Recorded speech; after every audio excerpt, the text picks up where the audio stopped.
420.000 personas mueren intoxicadas cada año. Ojo, o estamos siendo un poquito temerarios con lo que comemos o no estamos entendiendo qué es esto de la seguridad alimentaria. Cuando aparece pelo en la mandarina, en el tomate, esto es una señal clara de que el alimento ya no está para comérselo. Esto de quitar el trozo, como se suele decir, y comerse el resto no es buena idea. El pollo, mejor no pasarlo por el grifo. Eso lo hacía hasta que leí tu libro. El pollo tiene una de forma natural, con una frecuencia bastante alta, que se llama Campylobacter, que es el principal agente bacteriano implicado en gastroenteritis en todo el mundo. El huevo no es recomendable lavarlo, de hecho muchas veces viene manchado con restos de heces. ¿Y qué pasa? Que en esas heces está la salmonela. Cuando tú empleas agua, degradas esa cutícula, estás haciendo que el huevo sea más propenso a que las bacterias del exterior penetren en el interior. ¿Dónde cascas tú el huevo? Yo tengo mi método, que pone ahí en el libro, digo, el método de la servilleta, que parece... No somos alarmistas, pero vamos a ir por el camino de la precaución. Mario Sánchez es experto en seguridad alimentaria y autor de A tomate pocho no le hinques el diente. Lleva años desmontando mitos sobre alimentación en televisión, prensa y redes sociales, combinando rigor científico y humor para enseñarte lo que nadie te ha contado sobre seguridad en la cocina. Los boquerones en vinagre son la principal causa de anisakiasis en España. No es el sushi. Ojo con los vegetales. Los vegetales vienen de la tierra, del campo. Si encima no los calientas y no aplicas nada para prevenir los patógenos, también te puedes intoxicar. ¿Pasarnos con el cocinado podemos incurrir algún riesgo? Claro, cuando nosotros nos pasamos ya al calentar, estamos generando sustancias potencialmente tóxicas, cancerígenas, mutagénicas, como son, por ejemplo, la acrilamida en el caso de las patatas fritas, también el café, nitrosaminas, hidrocarburos aromáticos policíclicos y el arroz y la pasta cocinados máximo 24 horas en el frío. ¿Por qué? Esto es por otro tema bastante salseante también. Hay una bacteria patógena que se llama Bacillus cereus. La tabla de cortar. Madera, piedra, plástico. ¿Cuál elegimos? Siempre que hablo del tema de las tablas de madera, la gente se pone incluso agresiva, ¿no? ¿En serio? Sí, sí, sí. ¿Cada cuánto deberíamos tirar estropajos y bayetas? Mi casa está limpia. ¿Se me cae algo al suelo? ¿Lo tiro a la basura o lo puedo lavar? ¿Cuánto tiempo máximo tenemos que dejar un alimento en el congelador? Las latas de refresco las limpiamos antes de beber en ellas. Con 4 gestos podemos reducir mucho el riesgo de podernos intoxicar, porque cuando nos intoxicamos se pasa realmente mal. Yo no vuelvo a lavar el pollo, te lo prometo. Ojalá nos lo hubieran contado antes, que ni el pollo ni los huevos se lavan. A veces con la intención de ser más limpio y seguro en la cocina, metemos la pata sin querer. Y otras veces por confiado, literalmente la liamos. Hay que entender el porqué de las cosas, entre ellas, por qué Mario dice que ante la duda, a la basura. Posiblemente la miniatura de este vídeo te haya llamado la atención, pero no hemos buscado un titular para que hagas clic. Vienen grandes dosis de verdad y de sentido común. Estás a punto de ver una entrevista llena de pautas prácticas contadas en un lenguaje sencillo, con la que vas a poder cuidar tu salud en la cocina. ¡Empezamos! ¿Tiene sentido? Tiene sentido. ¿Tiene sentido? Tiene sentido. Tiene sentido. Tiene sentido. ¿Tiene sentido? Tiene sentido.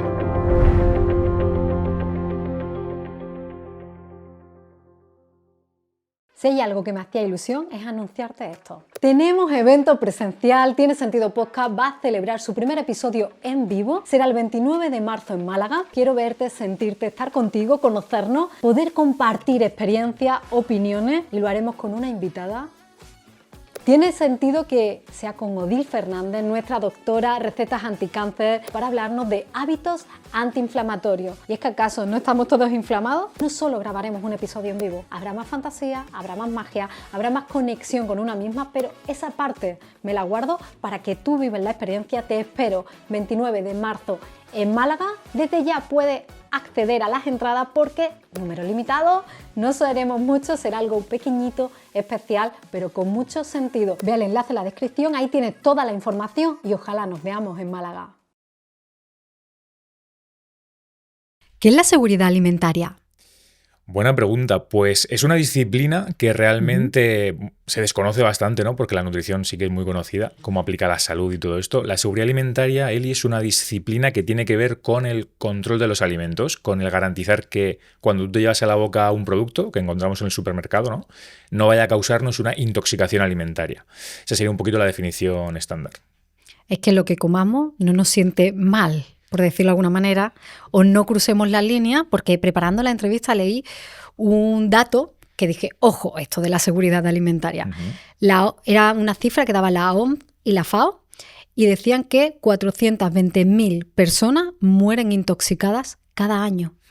Y dije, ojo, o estamos siendo un poquito temerarios con lo que comemos o no estamos entendiendo qué es esto de la seguridad alimentaria.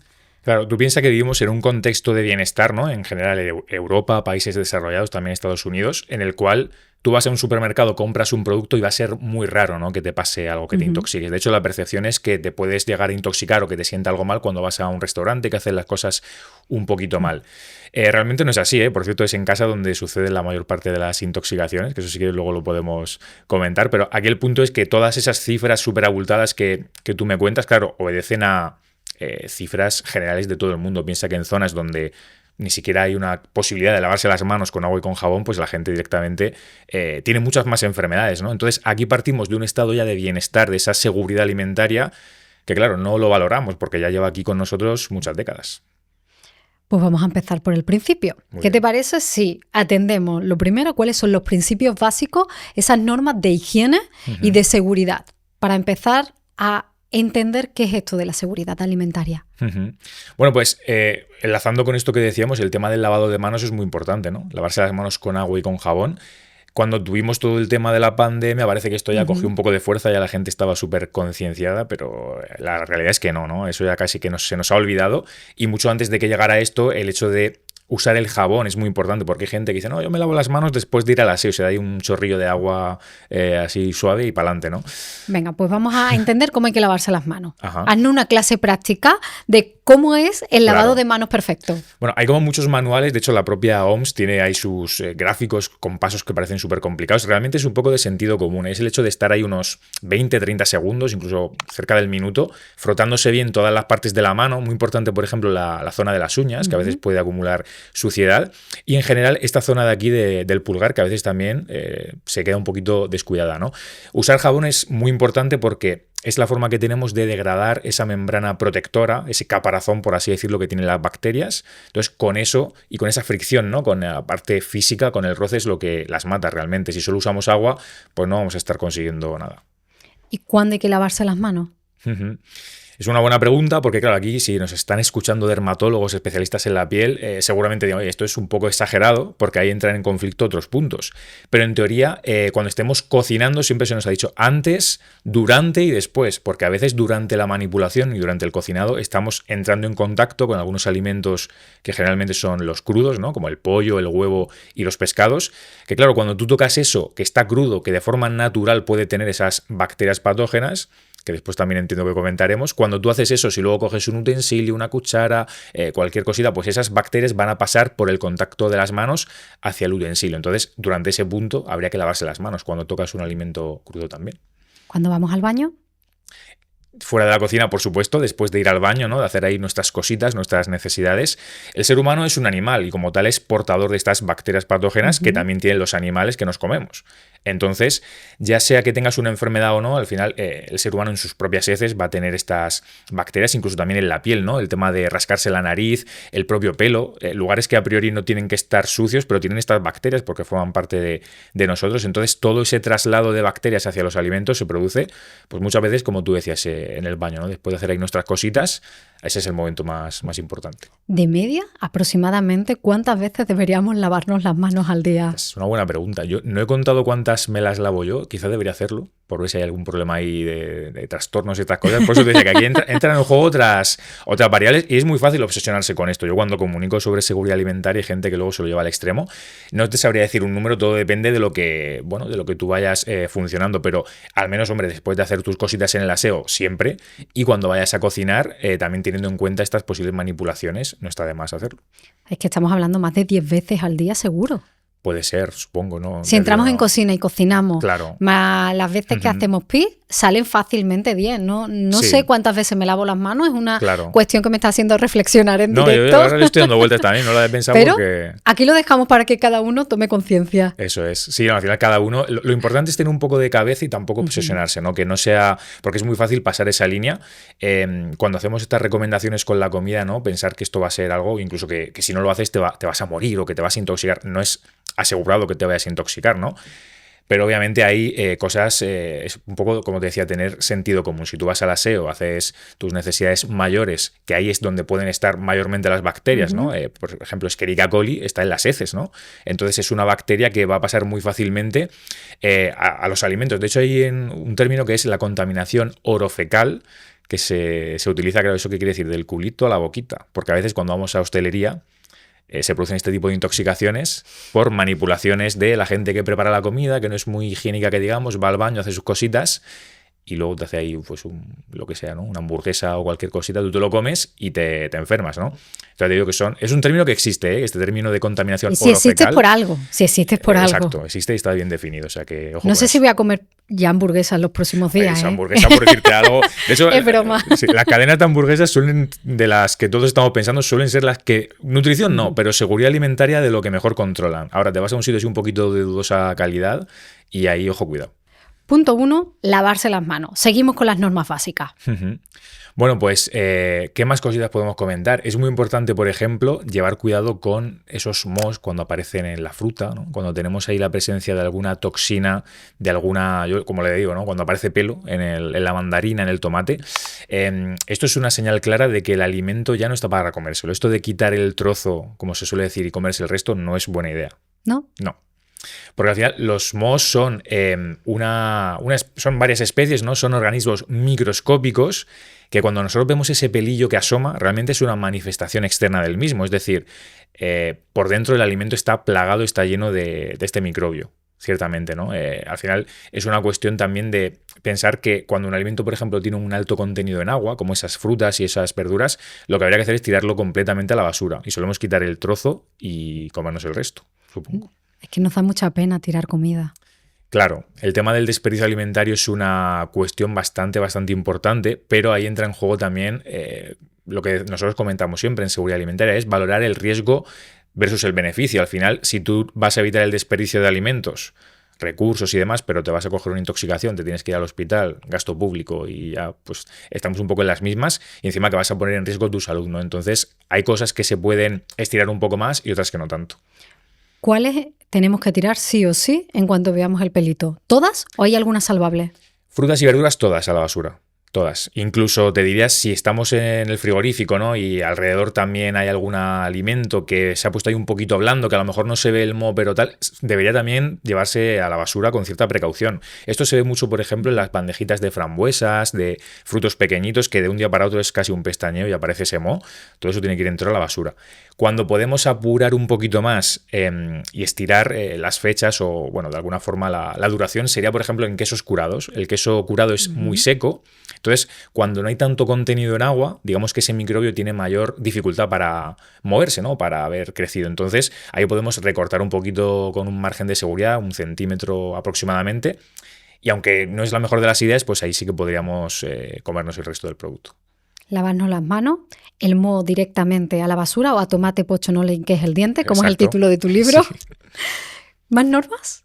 Bueno, más normas también, muy importante, por ejemplo, podemos entrar en el pollo. El tema del pollo, Eli, tú, por ejemplo, cuando preparas pollo, no sé si... ¿Eres muy cocinitas? A ver si te pregunto. No mucho. Vale. Creo que tengo, según me dicen, que se me da bien, Ajá. pero solo cocino en la cena. Ah, mira, qué curioso. El mediodía, pues tenemos una empresa maravillosa que nos manda comida a domicilio muy casera y que estoy muy feliz porque aprovechamos la jornada laboral. Al mediodía, o sea, comemos rápido y en la noche hacemos como el ritual familiar de estar todo a la mesa y cocinamos. Muy bien.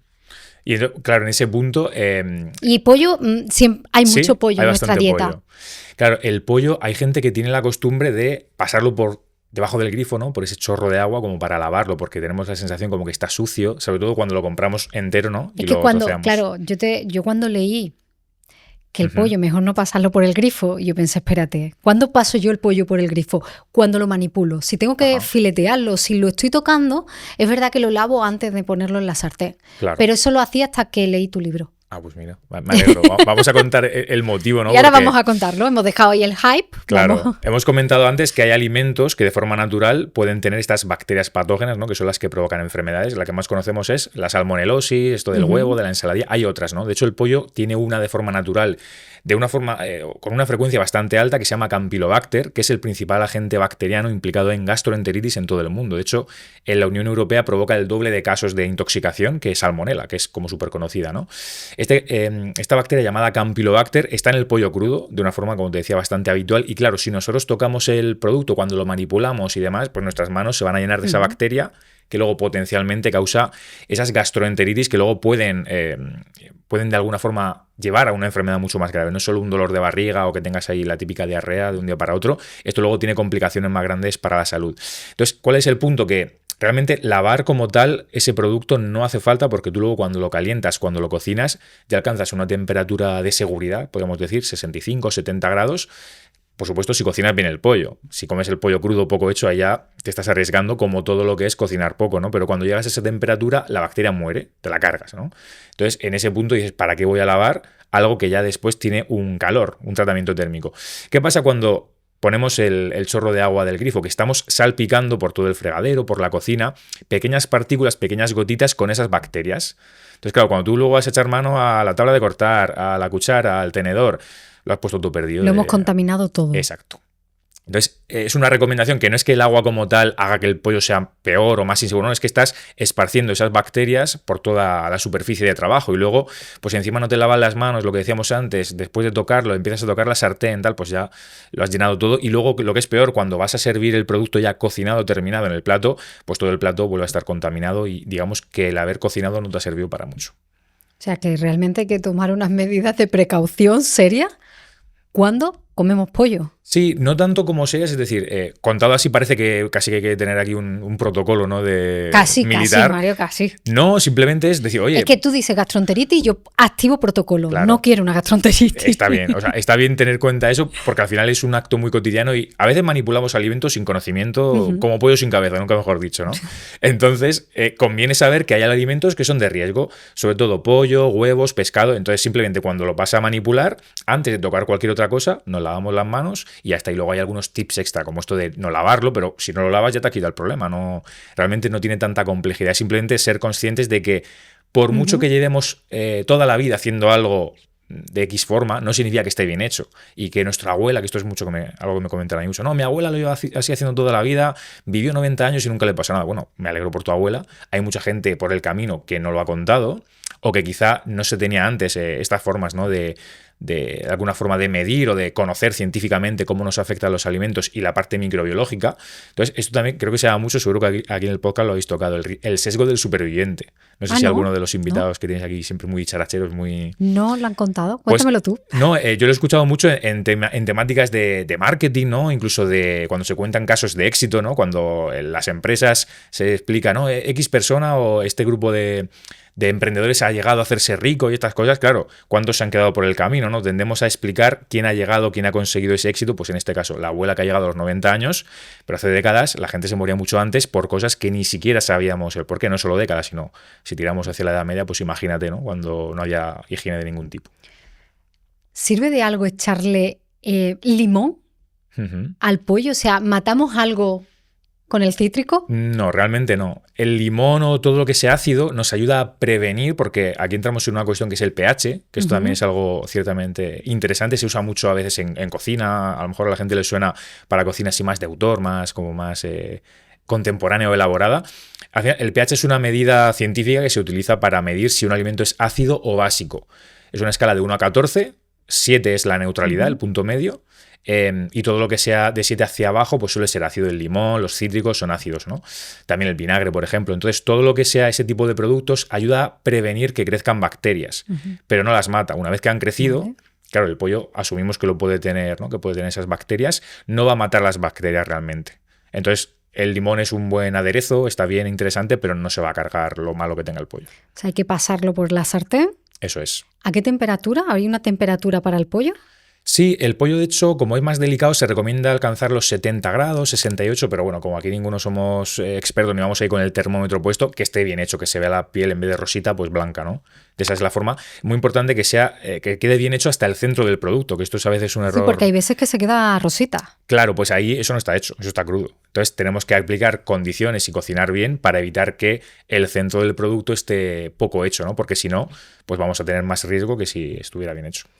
Y con esas carnes que tendemos a comerla al punto, que está un poco cocinada, ¿también nos estamos exponiendo a algún riesgo?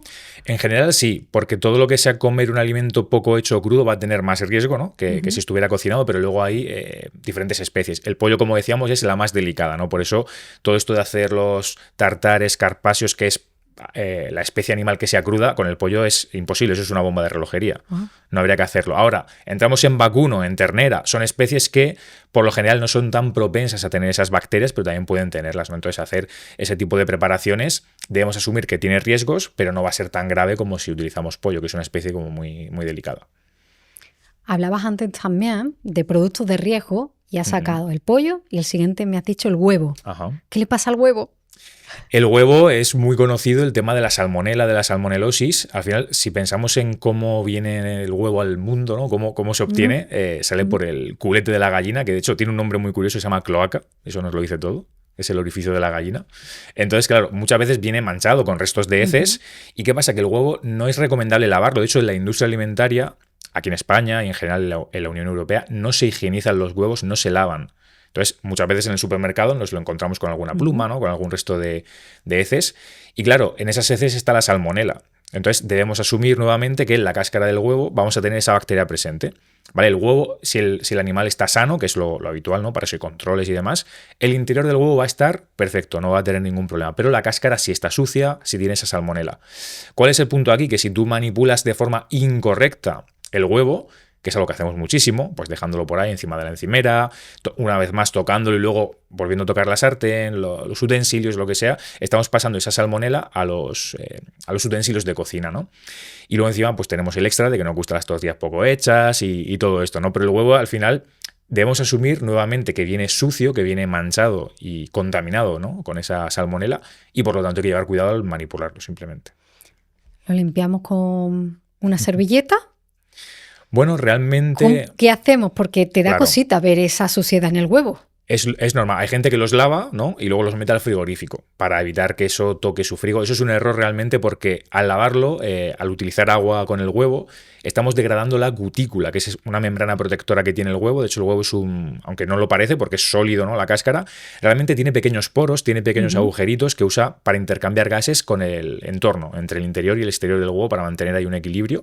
Es ciertamente muy curioso. Entonces, cuando tú empleas agua, degradas esa cutícula, estás haciendo que el huevo sea más propenso a que las bacterias del exterior penetren en el interior, ¿no? Y entonces estás incrementando esas posibilidades de intoxicación alimentaria. Así que lavarlo para meterlo al frigorífico y guardarlo un número de días determinado, semanas, no es buena idea. Si está muy, muy, muy sucio, antes de meterlo a la olla, a la sartén o a lo que sea, y te da cosilla o lleva un pegote ahí de heces muy grande, lo que tienes que hacer es, pues sí, oye, lo lavas, pero para consumo inmediato, si no, no sería buena idea. Y si lo pongo a cocer el huevo, una vez que lo saco y termina, yo hay veces que incluso para enfriarlo, si es la hora de la cena más rápido, lo pongo debajo del grifo. Vuelvo a incumplirlo... No, ahí no pasa nada porque ya pasa por el calor. Exacto, ahí hemos aplicado un tratamiento térmico. De hecho, el agua en ebullición, cuando salen las burbujitas, son 100 grados, ahí la salmonela está más que muerta, ¿no? Entonces, cuando hacemos un huevo cocido, ese huevo ya deja de ser inseguro, ya está perfecto, ya puedes... Yo también lo hago mucho, ¿no? Para que se pele más fácil, haces el choque térmico de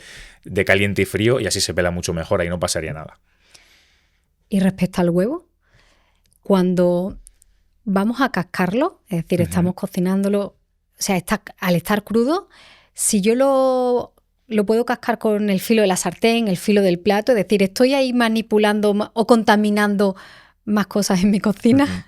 Sí, realmente es un poco lo que decíamos, ¿no? Hay gente que lo casca en casi cualquier sitio. El borde de la sartén es muy típico, o incluso es peor todavía el plato donde luego lo vas a servir, una tortilla, ¿no? O un huevo frito. Claro, tú piensas que si estás contactando un material que ya viene contaminado con la superficie que sea, con el borde de la sartén, con el plato, esa superficie no va a recibir tratamiento térmico porque, claro, el borde de la sartén no está tan caliente como el centro. ¿Y qué hace mucha gente? Hace la tortilla y luego para servirla, pues tú pones así la sartén, ¿no? Y vuelves a deslizar todo el producto ya cocinado, ya aparentemente seguro, por una superficie contaminada. Entonces vuelves a recontaminar el plato, en este caso, ¿no? La tortilla, lo que prepares, con esa salmonela y realmente estás pues cocinando para nada, o en el sentido de calentar no sirve el calor. Entonces se produce una recontaminación posterior. Todo esto sé que suena como muy maniático, muy exagerado, pero estas cositas en hostelería, en restauración, se controlan muchísimo porque tú no puedes permitir que haya una mínima posibilidad de que alguien se intoxique, sobre todo cuando sirves, por ejemplo, comida a mucha gente. Entonces, ¿cuál es aquí la recomendación? Que en casa deberíamos seguir un poquito esos protocolos, porque a veces cocinamos para muchos miembros de la familia, gente mayor, niños. Ahí es donde podemos realmente tener un problema, porque un adulto promedio, pues como nosotros, que más o menos estamos sanos, seguramente no vayamos a tener un problema de este tipo. Pero si se juntan varias casualidades, que oye, has lavado el huevo, encima se ha pasado unos cuantos días de fecha, lo has cascado donde no debías, claro, luego la gente se intoxica y dice, oye, ¿y cómo ha pasado esto? Pues suele venir de este tipo de desdichas, ¿no? ¿Dónde cascas tú el huevo? Yo pongo una servilleta, yo tengo mi método, que pone ahí en el libro digo, el método de la servilleta, que parece aquí que he inventado, he descubierto América, en absoluto. Es una tontería muy grande, simplemente pones una servilleta o pues un trocito de papel para evitar que el huevo toque directamente la encimera. Tú puedes cascar realmente el huevo donde quieras, tú puedes cascar el huevo en la encimera de la cocina, luego pues servirlo. Si ahí te acuerdas que has impactado, pues luego limpias esa zona y ya está, que hay gente que prefiere hacer eso. Yo, para no tener que depender de mi memoria, que a veces me falla, pues digo, oye, pongo una servilleta, cascas el huevo y entonces no estás tocando directamente el material, lo haces luego una bolita, lo tiras a la basura, te lavas las manos con agua y con jabón y sigues cocinando y has perdido o has gastado además 30 segundos, tampoco es una locura, y ya con eso pues a funcionar. Antes decías que el tema de dejar el huevo varios días, utilizarlo varios días después de la fecha de consumo preferente o fecha de caducidad. No sé qué tiene el huevo, si caducidad o consumo preferente. El huevo tiene consumo preferente, pero es un caso extraño porque, bueno, el tema de las fechas, digamos que la de consumo preferente implica que si te lo tomas después no pasaría nada. Esto se usa en pastas, en cosas secas, ¿no? Pero el caso del huevo es un ejemplo de que, aunque tenga consumo preferente, sí que pasa. De hecho, hay estudios que nos muestran que es un informe de hace unos años de la EFSA, de la Autoridad Europea de Seguridad Alimentaria. Cada semana que tú prolongas esa duración de los huevos, aumentas un 30% el riesgo de enfermar por salmonelosis, precisamente, porque la carga bacteriana va a subir, no va a ser mayor. Entonces, en este punto, ¿cuál es la recomendación aquí? Siempre más o menos cumplir en la medida de lo posible con las fechas que nos marcan los etiquetados. En este caso, el huevo, aunque ponga consumo preferente, debería contemplarse como una caducidad, es decir, intentemos no sobrepasarla, pero bueno, si te has pasado, yo por ejemplo, ¿qué hago? Si ha pasado un día, 2 días, 3, pues a veces sí que me lo tomo y no pasa nada. Ahora, una semana, yo ya por ahí no paso, porque digo, oye, un huevo para lo que cuesta, tampoco merece la pena jugársela. También te digo, si tú lo vas a hacer como hago yo, que lo cocinas muy bien, llevas cuidado y tal, probablemente no te pase nada. Pero es que si encima, lo que te decía antes, has cogido un huevo que se ha pasado mucho de fecha, que luego te quieres hacer la tortilla poco hecha porque te gusta, ya estás sumando riesgos y claro, al final llegas a un punto en el cual pues la salmonela va a tocar a tu puerta y prácticamente dice, oye, ¿quieres que te intoxique? Pues yo te intoxico. ¿Sueles pedir ensaladillas cuando sales de tapas o algún restaurante? Sí, tomo mucho ensalada. ¿Sí? De hecho, ¿Fuera de casa? Soy murciano, de Murcia, y es la típica tapa es la marinera, que es ahí una rosquilla con ensaladilla. Sí, y tiene un motivo, y es que la ensaladilla que hacen en los bares y restaurantes no debe utilizar huevo crudo. Eso, otra cosa es que alguien lo haga así un poco de aquella forma. La mayor parte de comercios no lo hacen. Se utiliza huevina, que es un huevo que viene ya pasteurizado de serie. Que esto es luego el debate de siempre. No, toda la ensaladilla luego sabe más floja o no tiene un sabor tan bueno. Pero prácticamente hoy en día, por comodidad, todos los hosteleros usan la mayonesa o esta huevina, que son productos ya seguros. Los compran en el supermercado. No se pueden hacer su propia mayonesa porque si no, imagínate.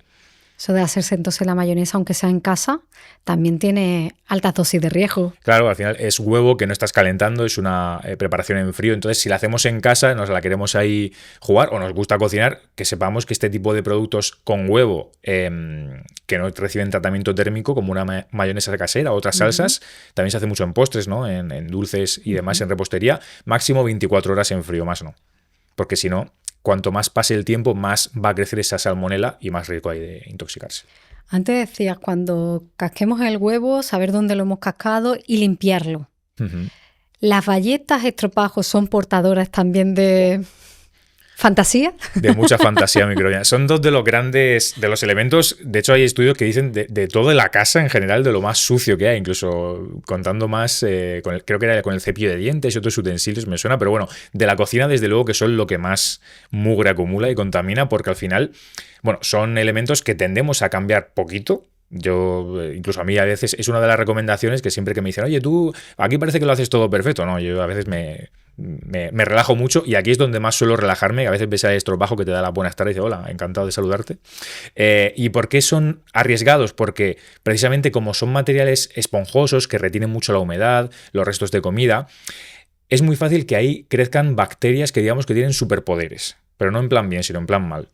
Hay unas bacterias que forman lo que se llama biofilms, que es una especie de caparazón que es como que se juntan varias bacterias, varios cientos o miles de ellas, y forman una especie de caparazón que es esa... ¿tú has visto cuando coges la bayeta que está así como pegajosa, con esa babilla? Pues ahí ha crecido ya ese biofilm. Hay una microbiota en la bayeta. Ahí hay microbiota tal cual. Tanto que se habla ahora de la microbiota, pues esa no nos interesa microbiota tanto. bayetana. Exacto. Y en ese caso, claro, tenemos ahí una forma de resistencia bacteriana o microbiana que no la matas o no la destruyes al completo ni con la lejía, ni calentando. Ahora hay métodos de la pongo en la lavadora, la meto al microondas. No, es que hay estudios científicos que han investigado si realmente cuando alcanza ese punto de putrefacción la bayeta, si sirve de algo usar estos métodos, y no, la medida es a la basura y una nueva.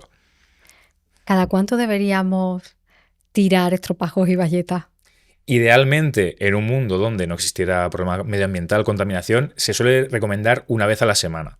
Pero si tienes lavavajillas en casa, no fregas a mano continuamente, cada 15 días, cada mes, dependiendo del uso que le des, ¿no? Cuando tú ves ya que el estropajo ya ha perdido ese brillo, ya la parte amarilla se pone verde y viceversa, ya ahí tienes que aplicar un cambio. Y con la bayeta es un poco lo mismo. Es algo de sentido común, pero en general tendemos a cambiarlas muy poquito. Uh-huh.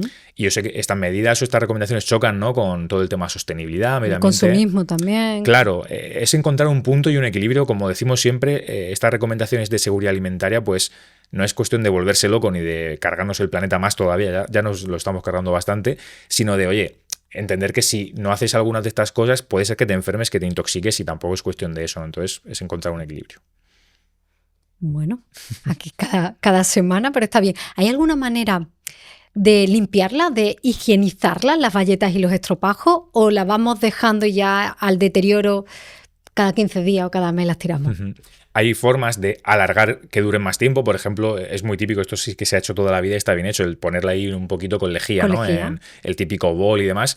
Claro, si tú aplicas este tratamiento antes de que crezcan esas bacterias chungas, pues está bien, porque estás, igual que hacemos con el limón o con el vinagre para prevenir, aquí estás previniendo que crezcan esas bacterias. El punto es que si ya hemos llegado a ese punto de no retorno, de que la bayeta, el estropajo ya está en mal estado, allá no puedes hacer nada. Y es donde entran en juego estos estudios de, oye, es que tú ya quieres solucionar el problema una vez que el biofilm se ha formado y ya no puedes hacer nada. No hay vuelta. Tiene que ser antes.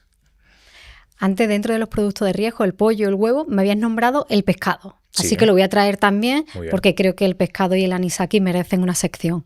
Sí, totalmente. El anisakis es un problema mundial bastante grave. No sé si has escuchado alguna vez el origen y por qué casi todo el pescado lo tiene. Esto se debe a las prácticas que hacían los marineros, y digo hacían porque se supone que ya no se hacen, que bueno, dependiendo de la zona habría que verlo. Básicamente, anisakis es un parásito, ¿vale? Aquí ya no hablamos de bacteria, es algo físico que vemos a simple vista, es un parásito, un nematodo, un gusanito, que principalmente tiene cierta predilección por el pescado blanco, por eso está más a veces en la merluza, el bacalao y estas cosas. ¿Y por qué hemos llegado a un punto en el que es una plaga prácticamente mundial? Es muy raro consumir uno de estos pescados sin encontrarte anisakis. Esto se debe, como te decía, a esas prácticas de los marineros en alta mar, porque antes, ¿qué hacían? Cuando capturaban el pescado, con el cuchillo lo evisceraban, es decir, le sacaban las tripas, el anisakis se queda en esas tripas, y ¿qué hacían? Lo volvían a tirar al mar.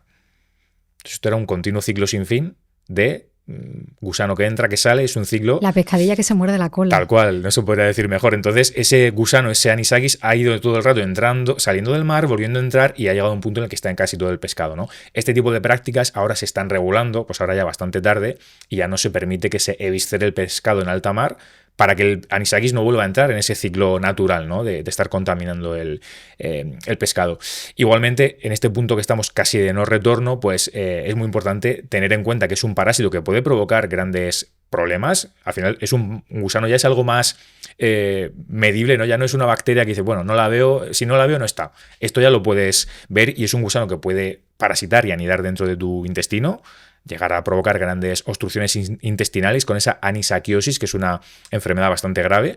Y no solo eso, sino que luego tenemos todo el tema de las alergias. Hay gente que es muy, muy sensible a anisakis y que apenas puede comer pescado, porque con que solo su cuerpo detecte una pequeña proteína, una pequeña parte del parásito, realmente puede sufrir un shock anafiláctico como cualquier otra alergia y, bueno, y llegar a morir. Por eso es imprescindible congelarlo cuando vamos a comerlo crudo para lo matamos congelándolo en este caso o cocinándolo. Sí, exacto. Cocinando vale para todo. O sea, si tú calientas el pescado lo suficiente que esté bien hecho por dentro, anisakis, te lo has cargado. ¿A qué temperatura nos cargamos el anisakis? Más o menos parecida a las que decíamos del pollo, carne 65, 60 grados, 70 ya aseguramos, pero básicamente que el pescado, más o menos, según la especie, sabemos cuándo está hecho, ¿no? Cuando no. Quizá con el pescado blanco es más complicado, ¿no? Porque a veces la apariencia de cocinado y sin cocinar no es tan clara como un salmón, ¿no? Que ves rápidamente el cambio de color, pero básicamente que esté hecho bien, ¿no? Sobre todo si es una pieza grande, hasta el centro del producto. Al final es una cuestión de. Si lo haces, por ejemplo, al horno, va a ser más sencillo que esté bien hecho que a una sartén, ¿no? Entonces, en ese caso, tenemos el punto de que incluso hay gente alérgica que con el cocinado o con el congelado puede tener algunos problemas. Por un lado es la parte del cocinado, que es común a todos los patógenos, y esta parte tenemos la ventaja de que congelando, como bien decías, lo podemos también matar, porque no es una bacteria, es un parásito que muere con el frío a grados muy bajos, ¿no? En este caso, a menos 18 grados sería la temperatura de congelación. Todo lo que sea por debajo de eso es buena idea. Por eso, cuando queremos usar pescado para hacer sushi, boquerones en vinagre, que en España es súper típico, los boquerones en vinagre son la principal causa de anisakiasis en España. Porque no la es gente, el sushi. No, sigue siendo los boquerones en vinagre, porque el sushi, aunque está muy de moda, todavía parece que no se consume tanto, o al menos no se consume tanto de forma casera. Cuando hacemos o comemos sushi, vamos más fuera de casa y ahí vemos el típico cartelito que es obligatorio, este pescado está congelado, tal. En casa se suele hacer más el tema de los boquerones en vinagre, casi creo que en casi cualquier zona de España, y ahí realmente hay un riesgo, porque mucha gente no congela el pescado. Dice, bueno, yo este boquerón, tal, lo conozco, lo he comprado en una zona de confianza, y es que eso no te exime de tener el riesgo. Hablamos mucho cuando hablamos de pescado, ¿no? Y de riesgo de los metales pesados. El salmón, el pez espada, el atún. ¿Podemos intoxicarnos con estos metales pesados? Podemos, porque una intoxicación aguda como tal, ¿no? De que tú comas el producto y vayas al hospital, es complicado, viene más por acumulación. Los metales pesados tienden a acumularse en el organismo, y aquí es donde realmente está el problema. Lo que comentabas de especies grandes como el emperador, es pez espada, algunos tipos de tiburón, el atún rojo sobre todo, son especies que se desaconseja mucho en niños, por ejemplo, por eso, porque al final el niño, que es una personita en miniatura que pesa menos, y esto va por peso. Si tú pesas menos, vas a estar más expuesto, ¿no? A la misma cantidad de alimento a ese metal pesado. El tema del mercurio sucede como igual que con el anisakis y otros contaminantes, en este caso es un componente químico, un metal pesado, viene por la contaminación, porque el planeta entero, los mares están contaminados y casi todo el pescado viene de serie, ¿no? Por este tipo de metal, pero claro, tiende a acumularse más en pescados grasos y en pescados grandes. Por eso muchas veces se habla del tema de las latas de atún. Lo que la gente no sabe es que la especie de pescado que tenemos en las latas de atún no es ese atún rojo que es súper alto en mercurio, ¿no? Que es muy propenso a acumular mercurio. Tenemos una especie de atún que es más pequeñita, aún así tiene su riesgo respecto al mercurio. Entonces, si tú vas a alimentarte todo el rato de latas de atún y estas cosas, puedes estar expuesto a un riesgo de consumir más mercurio de la cuenta. Aún así, ahí más o menos se puede hacer una estimación, unas 6-7 latas de atún a la semana. No, con esa cantidad no estarías superando el mercurio, que ya va a ser un problema para tu salud, ¿vale? Pero debemos asumir que es un contaminante que está sí o sí y que no vamos a poder evitar si comemos pescado y en general otros productos también. ¿Y cuántas porciones de pescado, como hablábamos del atún, del emperador, del salmón, no nos conllevarían a un riesgo ya excesivo de intoxicación? Porque al final acumulamos, si acumulamos se queda el depósito, ¿no? O vamos limpiando. No, tiende a acumularse, pero claro, al final es una cuestión más depende de la especie, porque no todas se acumulan igual. Las recomendaciones de consumo de pescado suelen ser de 3-4 raciones a la semana, independientemente del mercurio. Y esas son las que deberíamos tener en cuenta. Lo que nos dice, por ejemplo, la ESAN, que es la Agencia Española de Seguridad Alimentaria y Nutrición, es ir alternando especies. Si tú solo tomas pescado a base de latas de atún, tienes un problema, al igual que si solo comes salmón o si solo comes merluza, ¿no? Tienes que ir variando. En ese equilibrio está la clave. No tanto porque el mercurio vaya a ser un problema, porque realmente es muy difícil de medir, sino porque el pescado sigue siendo un alimento muy saludable y con esa proteína de calidad, grasas saludables en el caso del salmón y otros pescados grasos como la sardina. Entonces no hay que dejar de comer pescado por miedo al mercurio. Lo que hay que saber es cuáles son las especies que más tienen y tender a minimizarlas, sobre todo si pertenecemos a grupos de riesgo. Y seguimos con alimentos de la cocina para entenderlo. Y a mí me crea mucha curiosidad las patatas, porque le salen patitas, le salen brotes a las patatas y mancha verde oscurita. ¿Es una patata apta para el consumo o se va a la basura? Aquí podemos jugar más y tener más margen, ¿vale? Porque cuando aparece ese color verde, eso es clorofila, que es pues, este pigmento natural de las plantas. El problema no es la clorofila, sino una sustancia tóxica, un alcaloide que se llama solanina, que también está en los tomates, en las berenjenas, en un grupo de alimentos vegetales que se llama solanáceas, de ahí viene el nombre de este compuesto. ¿Qué pasa? Que la zona verde de las patatas y las que tienen brotes, cuando ya la patata se está empezando un poquito a echar a perder, suele tender a acumular más esa solanina en esas zonas. Entonces, esta solanina tenemos una gran ventaja, no como los oros riecos que decíamos, en este caso es una sustancia amarga. Es decir, si tú comes patatas con solanina, lo vas a notar rápido y escupes, tiendes a no consumir el producto. Por eso raro es que alguien se intoxique por solanina. Normalmente con el cocinado, con el tratamiento térmico se elimina, pero sí que es verdad que en este caso, oye, vemos una zona con mucho brote o muy verde, pues quitamos, igual que decíamos antes, con un poquito de margen la patata, pero si el verdor y si los brotes ya aparecen sobre el Amazonas, ¿no? Que han crecido ahí 1000 raíces, oye, pues tira a la basura la patata, que una vez más, aunque duele y no hay que tirar comida, tampoco es un gasto muy grande.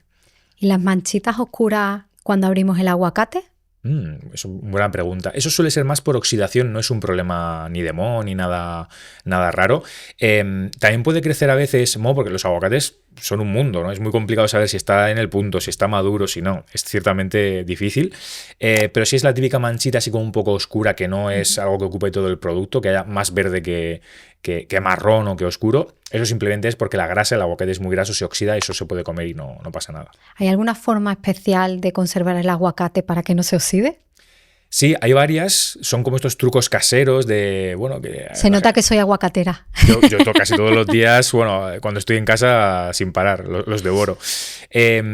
Yo por eso intento comérmelo entero, es que a veces uno según el tamaño para una persona se complica bastante, pero se suele decir que guardemos la mitad con el hueso, ¿no? Cuando partimos por la mitad siempre hay una que se queda con hueso y otra sin. La parte con el hueso nos ayuda a que aguante un poquito más y un método que funciona muy bien es meterlo en un tupper con agua. Porque lo que estamos haciendo es proteger el aguacate del contacto con el oxígeno.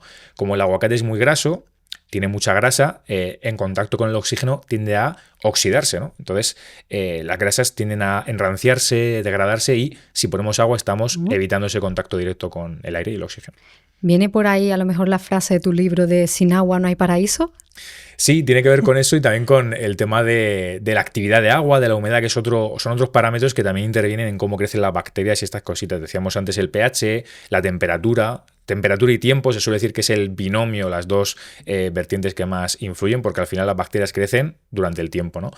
Dependiendo de la temperatura, pues también puede ser un riesgo. Y en el caso del agua tenemos varias medidas, que es un poquito lo que ya hemos comentado. Cuando el alimento tiene más agua disponible, es esa actividad de agua, como las frutas y las verduras, pues los microbios o los patógenos tienden a crecer más que si estamos hablando de frutos secos, de cereales, que hay menos agua disponible para que crezcan. Al final a las bacterias les gustan los nutrientes igual que a nosotros y por eso pues van a los alimentos.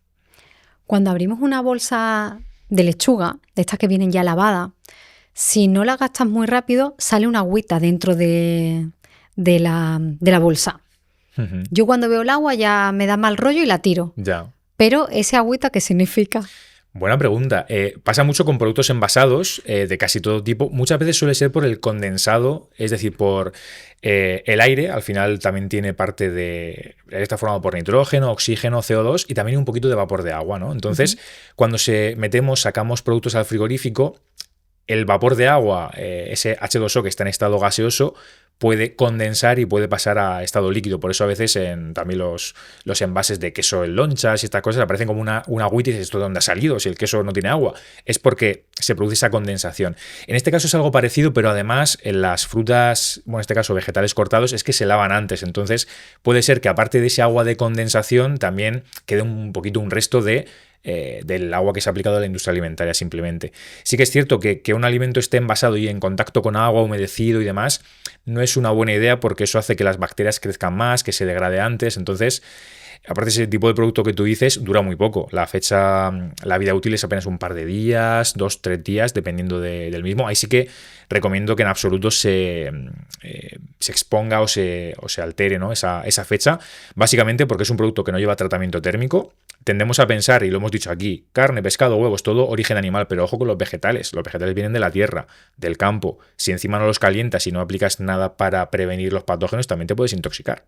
Entonces, hay productos que también son delicados de origen vegetal. Esas ensaladas de bolsa o primo hermanos que ya vienen lavados, ¿te fiarías del lavado que tiene o lo volverías a lavar antes de consumirlo? Yo me fío porque sí que conozco cómo funcionan por dentro de estas empresas y como es un producto de bastante riesgo, es decir, microbiológicamente tiene que llevar muchos controles, aquí al menos en España y las marcas que todos podemos conocer se hace bastante bien. Aún así, ante una situación de embarazo, por ejemplo, que hay siempre un riesgo mayor, niños, pues oye, si alguien se queda más tranquilo volviéndolo a lavar, nunca viene de más porque al final el lavado en este caso no va a empeorar en ningún caso la calidad del producto y sí que puede hacer que, oye, si lo has tenido pues a lo mejor al aire libre un poquito, ese polvo, esa suciedad, viene bien siempre eliminarla, así que pues no está de más. Y cuando lavamos frutas, verduras, ¿lo lavamos solo con agua o utilizamos la lejía alimenticia para lavar?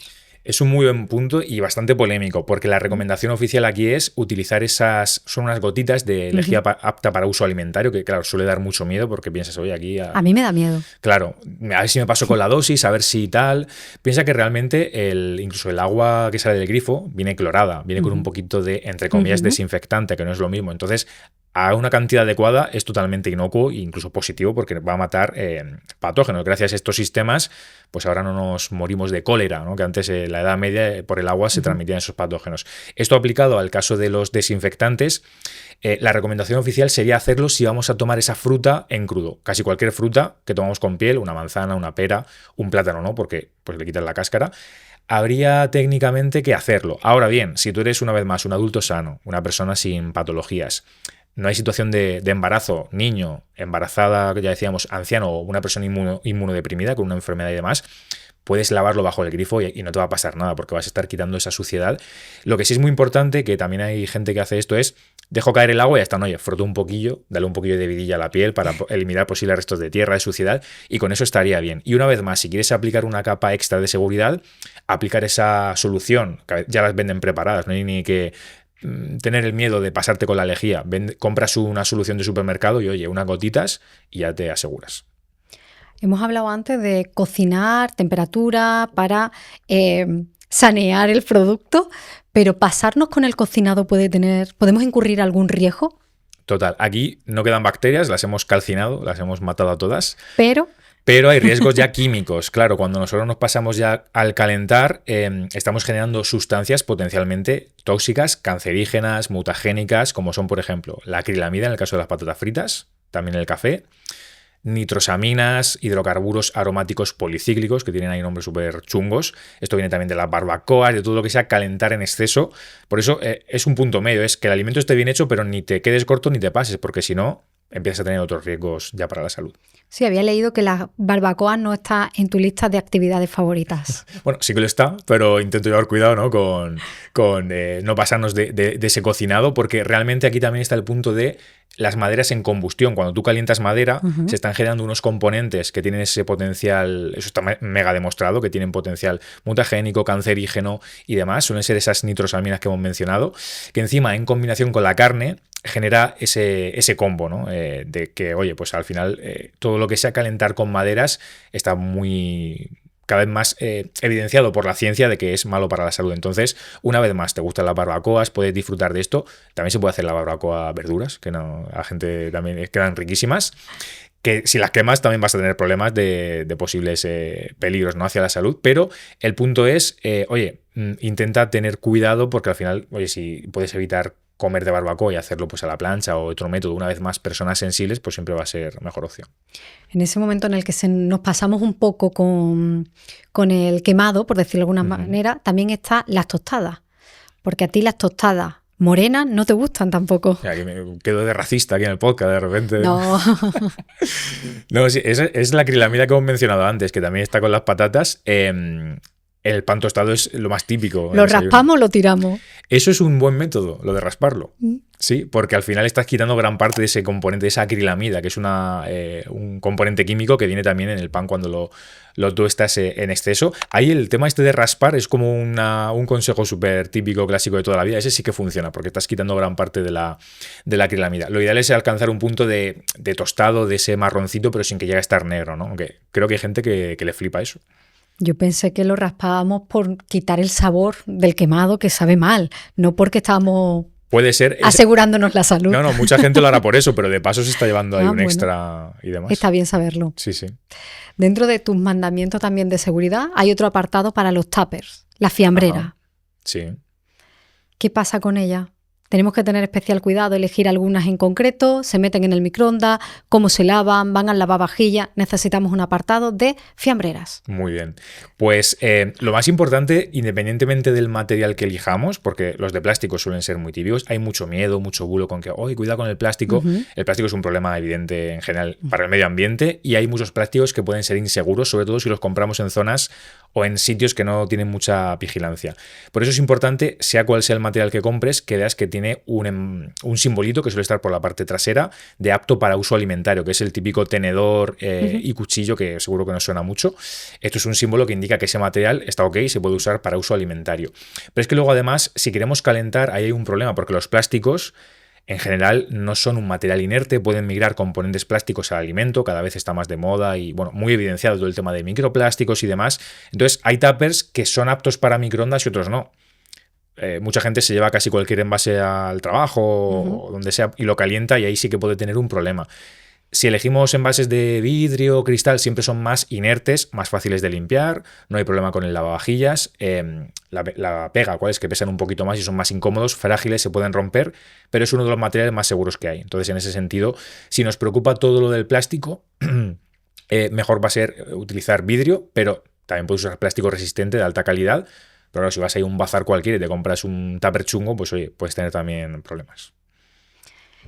Y ahora ya que tenemos en la cocina, hemos repasado cómo cocinamos, no esparcir muchas bacterias por ahí, pero hay un elemento clave, creo, en todo esto, y trayendo con el tema de los plásticos, que es la tabla de cortar. Madera, piedra, plástico, ¿cuál elegimos? Ese es un temazo. ¿Y qué microhábitat hay en la tabla de cortado? Aquí te adelanto, la gente se va a poner muy nerviosa con esto que vamos a decir. Siempre que hablo del tema de las tablas de madera, la gente se pone incluso agresiva, ¿no? Porque, ¿en serio? Sí. Hombre, la madera es un material... Es un material noble. Estamos en madera también, ¿no? Es un material noble, sí. Claro, sí. de toda la vida, súper bonito. Las abuelas lo han usado siempre, pero para la cocina... Resistente, agradecido también para limpiar. Sí, es cierto, pero a nivel microbiano no. A nivel microbiano de bacterias es de lo peor que hay. Porque como es un material poroso, sobre todo las maderas que son de poca calidad, y claro, tú cuando piensas en madera, una vez más, la gente que va al bazar se compra la madera esta que pesa poco, que no es ni madera, de hecho está hecha a partir de bambú, que también tiene sus riesgos. ¿Qué pasa con este material? Que es muy poroso, entonces tiende a acumular mucho la humedad, la suciedad y, en última instancia, o en primera, las bacterias, ¿no? Si tú cortas en esa tabla un pollo crudo, que hemos hablado mucho de él, esas bacterias se van a quedar ahí. Cuesta limpiarlo, por más que lo fregues, que frotes bien, queda dentro la bacteria, queda dentro de esa suciedad. Entonces, las tablas de madera en hostelería, en industria alimentaria, no se utilizan. No porque estén prohibidas, hay mucha gente que piensa que están prohibidas, eso es un poquito medio falso. Simplemente, como no es el mejor material, se desaconseja su uso y no se usa. Entonces, ¿por qué no vamos a usar o aplicar esas mismas recomendaciones en casa? Porque comer es lo mismo. Lo único que la diferencia es que se hace a nivel profesional y otra a nivel particular. Pero en este sentido, las mejores tablas que podríamos utilizar realmente son de materiales, ya dependiendo de lo que nos queramos gastar. Si queremos ir a tickets más altos, hay tablas que son de cuarzo, de granito. Todo eso es perfecto porque es un material súper inerte, realmente fácil de limpiar. Lo único que podría tener alguna pega con el tema de desafilar los cuchillos, que también es como siempre, no hay un material perfecto, hay temas... No conseguimos de una tenerlo todo arreglado, Mario. No existe la perfección. Entonces, yo siempre abogo por, oye, si se va a desafiar el cuchillo, pues bueno, lleva cuidado, corta más flojito, pero no te intoxiques, prefiero que no te intoxiques, ¿no? También hay tablas de plástico que son muy polémicas porque, claro, se degradan, hay cortecitos, salen microplásticos. Una vez más, si compras una tabla de muy pobre calidad, pues te va a pasar esto. Pero a mí, las tablas de plástico que son de un grosor bastante aceptable, suelen ser de materiales como el polietileno y polipropileno. Es un plástico resistente y podemos tener la ventaja de organizar por colores. Tenemos la tabla verde para los vegetales, la roja para la carne y la azul para el pescado. Y así estamos evitando también el utilizar la misma tabla para todo, que es realmente el peligro, el mezclar alimentos crudos con cocinados, y ahí es donde tenemos un término que a mí me gusta mucho, que es la contaminación cruzada. ¿Lo has escuchado alguna vez? Sí, porque he leído tu libro, lo confieso. ¿Qué es la contaminación cruzada? La contaminación cruzada es cuando ponemos en contacto alimentos crudos con esas bacterias patógenas que potencialmente pueden intoxicarnos con materiales o con alimentos que no van a recibir un tratamiento térmico. Por ejemplo, cortamos pollo crudo en la tabla, después ponemos un tomate para la ensalada, lo metes al bol de la ensalada y ahí no hay calor, no hay nada que mate esa bacteria que ha pasado del pollo al tomate y se queda en tu ensalada. Eso es contaminación cruzada y esto es una de las formas o de los conceptos básicos en seguridad alimentaria que en casa hacemos muy mal. Y estaba pensando ahora también con el tema de las tablas, los cubos de basura. ¿Tenemos que tener algún consejo o algo para cuando tiramos la basura no contaminarnos de todo los restos de lo que hemos cortado? Claro, ahí son 2 sacos de bichos también. Sí, pues es muy buen tema. La verdad que lo más relevante o que se suele recomendar también en entornos profesionales y que podemos aplicar en casa es tenerlo lo más alejado posible de la zona de cocinado. Es decir, si tienes una cocina... Claro, aquí depende cada uno del tipo de cocina que tenga. Tampoco te la lleves a la otra punta de la casa, pero en general cuando vas a tocar, ¿no? Claro, depende del tipo de papelera o de basura que tengas. Si puede ser, por ejemplo, de pie, que se accionan con el pie, que es muy típico, mejor. Yo ahora tengo unas en casa que son unas muy chulas, que van así dentro del armario, de estas que hemos dejado súper bien bonitas, súper cookie y tal. Pero claro, tienes que abrirla con la mano, eso me pone muy nervioso. Claro, yo tengo que abrir la puerta... Ajá. Y ir a los 2 contenedores que tengo. Yo tengo un truco ahí porque Y está debajo del fregadero. Claro. Yo abro con el pie la puerta.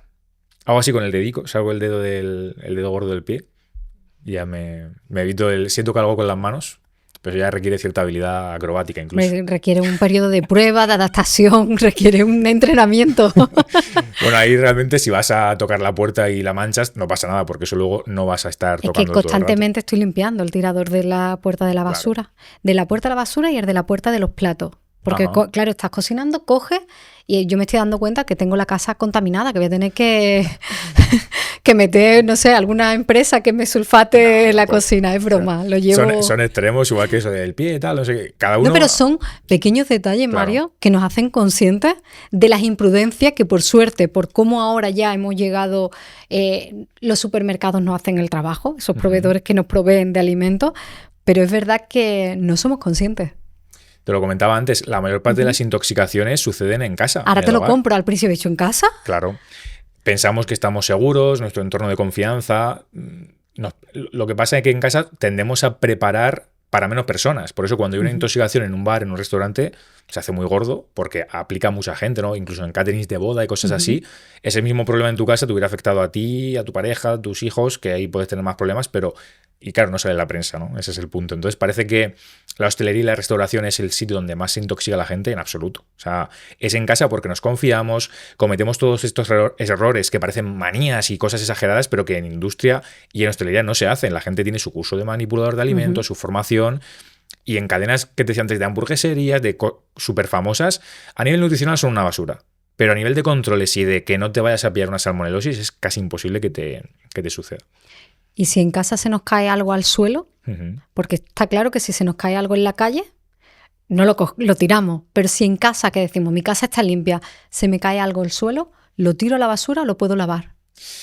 Buena pregunta. Depende de lo que se te caiga. Si se te ha caído una tostada de mermelada o de mantequilla, que siempre tiende a caer, por cierto, por el lado que no, eso se dice mucho.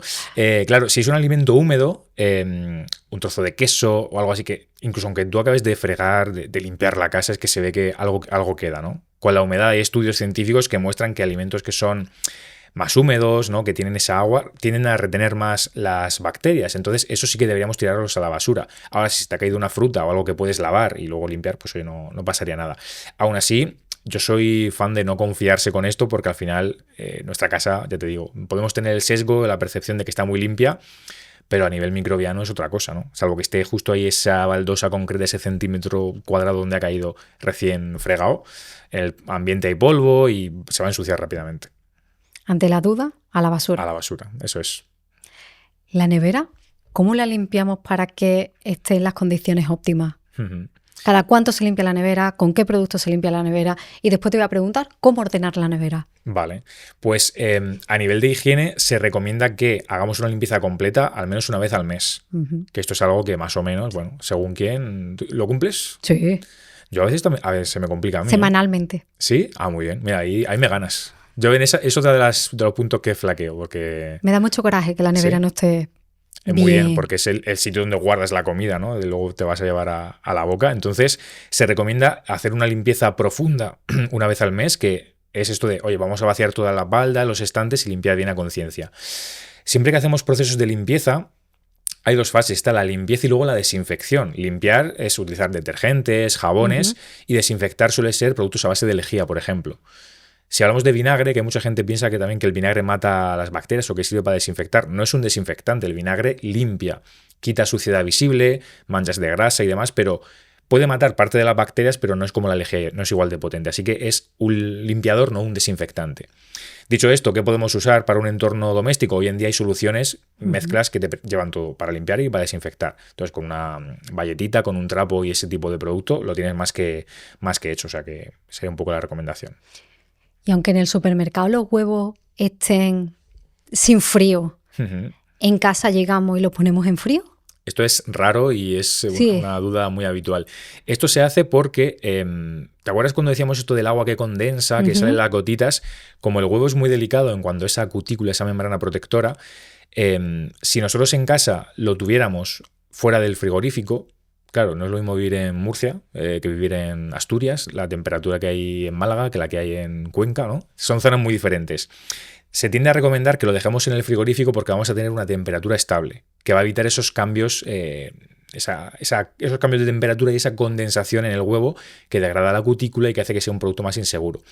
¿Qué pasa en los supermercados? Que ahí se controla mucho la temperatura y también la humedad del entorno. Son parámetros muy controlados, entonces ahí a priori no hay tantos cambios bruscos de temperatura. De hecho, según al supermercado que vayas, pasan más frío que en la calle, ¿no? De lo potente que está ahí el aire y se hace para que los alimentos se conserven mejor.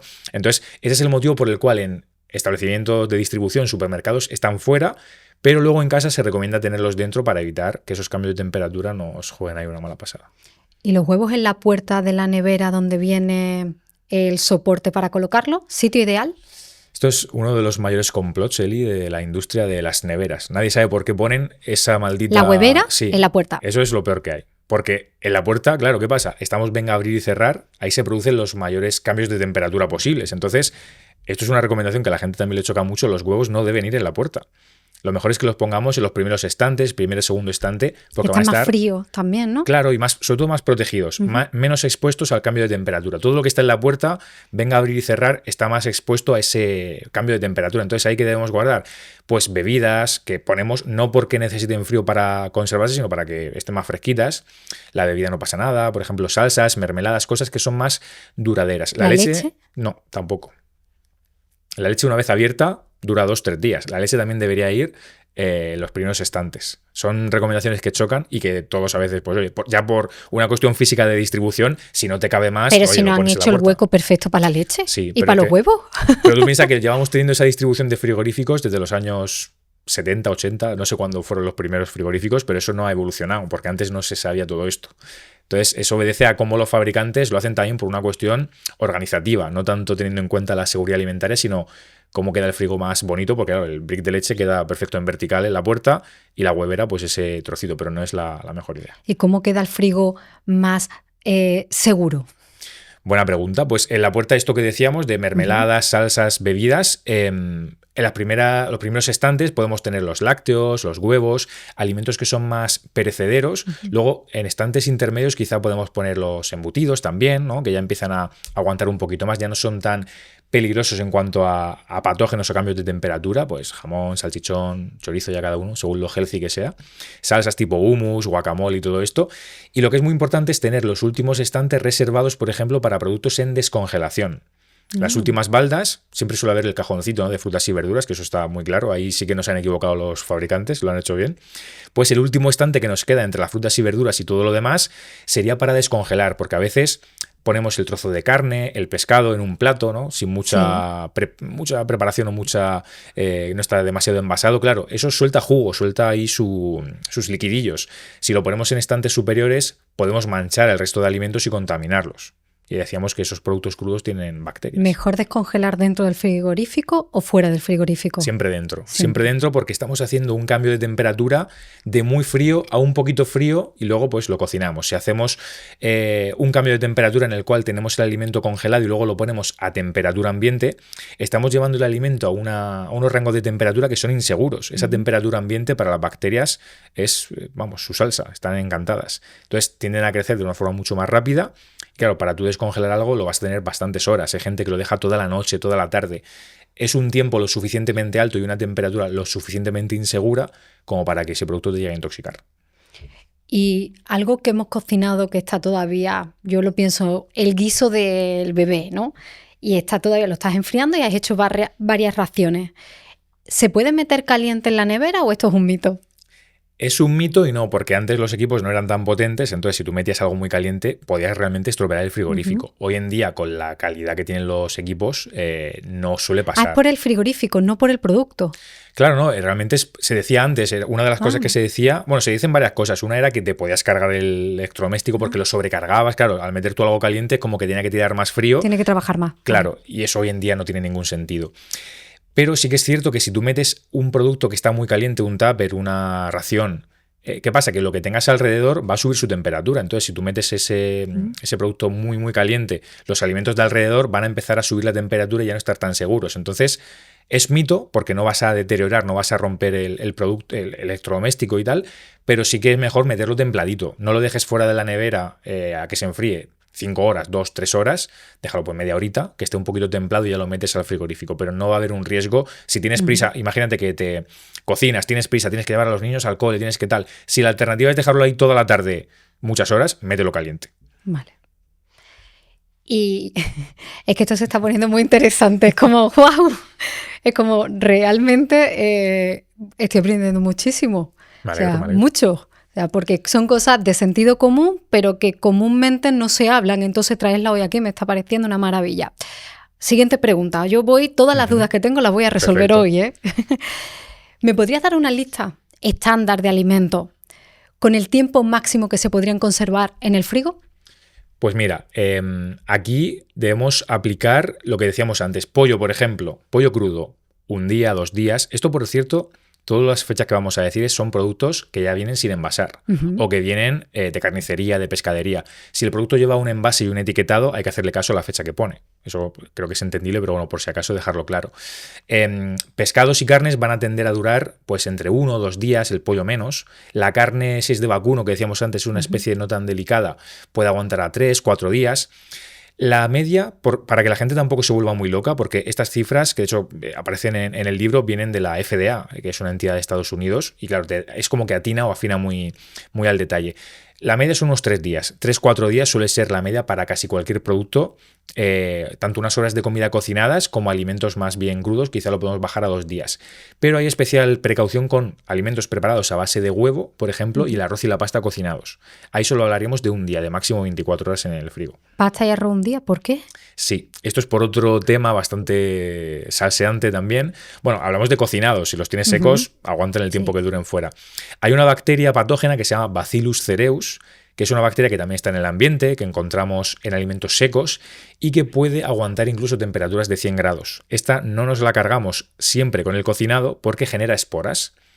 Genera lo que llamamos una forma de resistencia, que es una espora y que puede llegar a aguantar esos 100 grados. Entonces, en arroz y pasta, como de forma natural ya vienen en el cereal, cuando vamos a cocinar el alimento es posible que no matemos todas las formas activas del patógeno, ¿no? En este caso. Entonces, se recomienda que una vez cocinado, como el producto se hidrata, ya empieza a tener nutrientes disponibles para que las bacterias crezcan, para minimizar esto, máximo 1 día después de cocinar, en el frigorífico, por supuesto, fuera, ¿no?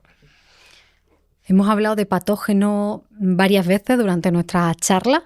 ¿Algo que tengamos que saber de los patógenos que todavía no haya salido? Yo creo que le he metido mucho ya miedo a la gente bastante, ¿no? Que, como siempre digo, no es para eso, al final esto son Yo creo que el cuestiones... tono hoy es un tono más... Sí. No es de risa, porque es serio, pero la base del sentido común creo que se ha quedado patente y es como cada uno, pues no somos alarmistas, pero vamos a ir por el camino de la precaución. Sí, de hecho, yo suelo ser todo lo contrario. Me gusta comunicar lo que nos dedicamos a la ciencia de estas formas. La gente que sepa que esto está evidenciado tanto en carreras universitarias como la que yo puedo tener, que es un grado de ciencia y tecnología de alimentos, como toda la gente que se dedica a seguridad alimentaria, esto tiene su base científica. Luego, claro, cada uno lo puede aplicar de una forma u otra, ¿no? Y puede ser más extremista o menos. Y sobre todo entender que aunque todo esto que yo he contado lo hagas mal, te equivoques, no cumplas nada, puede ser, y lo más probable es que no te intoxiques. Esto es una cuestión de probabilidades, de riesgos y simplemente saber que es como la lotería. Si lo haces todo mal, pues vas a tener más papeletas. También si eres un anciano, un niño, una persona, una mujer embarazada, ¿no? Pues ahí hay que tener mucho cuidado. Aquí ya no estamos tan de broma. Entonces, simplemente, creo que ya hemos dicho muchas recomendaciones. No sé si me he dejado alguna en el tintero, pero la mayor parte la tenemos cubierta. Que están cubiertas. Me saltaba la duda si hay alimentos que, si estamos hablando 1, 2, 3, 4 días en el frigorífico máximo, ¿tiene sentido el batch cooking? Tiene sentido porque realmente es una buena forma de organizarse, ¿no? De preparar recetas, platos para pues, el estilo de vida que todos llevamos hoy en día, de no parar. Tiene sentido, pero hay que llevar algunas precauciones. Lo que yo suelo siempre recomendar es cuidado con el arroz y la pasta. Es decir, si tú cocinas el domingo y haces una ensalada de arroz o un plato con pasta, pues no te lo comas el jueves, intenta comértelo el lunes o como mucho el martes. Hemos dicho 24 horas, bueno, si llegas a 48, intenta no sobrepasarlo. Lo que podemos hacer ahí es, oye, deja todo preparado, porque casi todos los alimentos te van a aguantar en batch cooking, menos los que son delicados. Huevo poquito hecho, arroz y pasta, pues intenta cocinarlos en el mismo día o el día de antes. Simplemente ajustando esos tiempos, no hay que huir tampoco del batch cooking, que es una buena opción. Vamos ahora por el congelador. Vale. ¿Todos los alimentos se pueden congelar? Se pueden, como poder se pueden. Otra cosa es que luego sepan a rayos, que estén buenos o que queden bien o no. En general, todo lo que sea muy graso, que también lo hemos comentado un poquito antes, como en el caso del aguacate, ¿no? Con el oxígeno, también se lleva mal con el frío. El frío tiende a enranciar mucho las grasas de los alimentos. Entonces, cuanto más graso sea un producto, menos tiempo va a aguantar. Pescados grasos, por ejemplo, como el salmón, pues tienen tiempos más reducidos que un pescado magro como la merluza. ¿Cuánto tiempo máximo tenemos que dejar un alimento en el congelador? Aquí hay mucha variedad también según el tipo de producto, porque frutas y verduras, hortalizas pueden aguantar hasta un año, 12 meses. Claro, aquí, ¿qué pasa, Eli? Que solemos pensar que el congelador esto es inmortal, ¿no? Que dura todo el tiempo del mundo. Vida no, ilimitada. No es así, o sea, congelar, estamos hablando de una temperatura muy bajita que paraliza, frena la actividad de las bacterias patógenas, pero los procesos de degradación del alimento siguen produciéndose. Si no, pues tú congelas y un producto hace 50 años seguirá estando bueno y no es el caso, ¿no? Los procesos físico-químicos, que ya no tienen que ver tanto con bacterias, siguen produciéndose, las grasas se enrancian, se oxidan, etcétera, ¿no? Entonces, los tiempos suelen ser más largos, obviamente, que en refrigeración. Aquí podemos estar hablando de hasta 3, 4 meses, por ejemplo, para guisos que no llevan carne. Es decir, aquí, si metemos alimentos más arriesgados como carne y pescado, podemos bajar o solemos bajar los tiempos, ¿no? A lo mejor estamos comparando 6 meses de un guiso que no lleva carne frente a 3 o 4 que sí que lo lleva, ¿no? Que es el típico tupper o cocido que ha sobrado y demás. Unas lentejas, ¿no? Con chorizo, por ejemplo. Pues si no lleva carne va a durar más meses que si no la llevara, por ejemplo. El producto estrella de la conversación, que es el pollo. ¿Cuánto tiempo una pechuga de pollo podemos tenerla en el congelador? Si está cruda sin cocinar, en este caso nos podría aguantar hasta 4 meses, por ejemplo. 4 o 5 meses incluso te diría. Ahora, si está cocinada, menos. Aquí sucede al contrario, porque al final el producto ya cocinado va a tender a degradarse antes. Digamos que está ya manipulado, a lo mejor un par de meses. Imagínate que es un plato que lleva pechuga, ¿no? Pues 2 o 3 meses. Que hay veces que pasa que metemos cosas en el congelador que no sabíamos que teníamos cuando vamos a verlo. Yo tenía aquí guisante, yo tenía aquí pollo. Exacto. Es como el congelador, es como una parte olvidada. Un baúl ahí perdido. Ahí también es importante decir que, claro, son tiempos aproximados siempre y cuando tú lo conserves bien, porque no es lo mismo conservarlo en un tupper de plástico sin ningún tipo de sellado que si lo haces al vacío, que si lo haces en un envase apto. Entonces ahí cambia mucho la cosa. ¿Y cuál es la mejor forma para congelar adecuadamente los alimentos? La mejor sería al vacío, que ahora está muy de moda también aplicar, tener una pequeña maquinita en casa que te lo sella todo al vacío. Claro, que hace que el producto esté inerte de alguna forma, no esté expuesto al oxígeno y te estás ahorrando muchos problemas. Si no queremos llegar a ese punto, la típica bolsita hermética azul de supermercado que tiene un cierre zip, pues tú puedes utilizarla para envasar productos y congelarlos. Lo importante aquí es extenderlo de forma horizontal, es decir, no dejar ahí todo apelotonado, que muchas veces lo hacemos, con el frío se queda todo como una pelota.